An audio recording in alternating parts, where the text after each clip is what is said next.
Vale, imos mirar partindo das nosas CEA con a luz de tipo puntual en Blender e o cubo por defecto. Imos a pasar de modo previsualización en modo estructura, tamén podemos facer aquí con estes botones ou dándolle o botón Z, previsualización dos materiais, sólido, que como traballamos habitualmente, ou procesado, cando estamos procesando as luces e as sombras.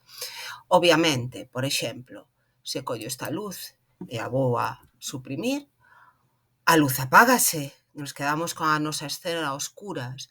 Vou coller aquí, vou agregar unha luz, por exemplo, de tipo sol, vale? Esa luz de tipo sol, vouna mover e vouna enfocar o meu obxecto.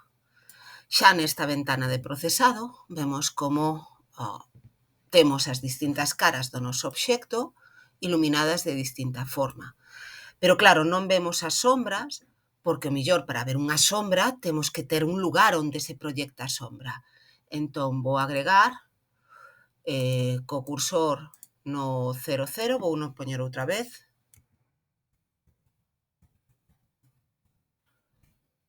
vou agregar unha malla de tipo plano, vale? Vou a escalar con esa malla,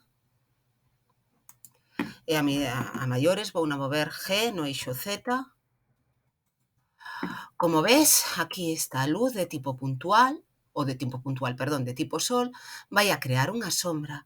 Todo isto o veremos moitísimo millor cando vexamos no módulo 6 o procesado das imaxes, o que sería un render, e cando vexamos materiais, obviamente, texturas.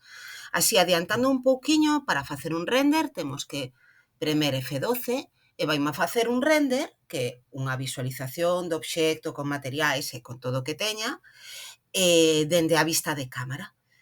Espero que aclarase a túa dúbida. Un saúdo.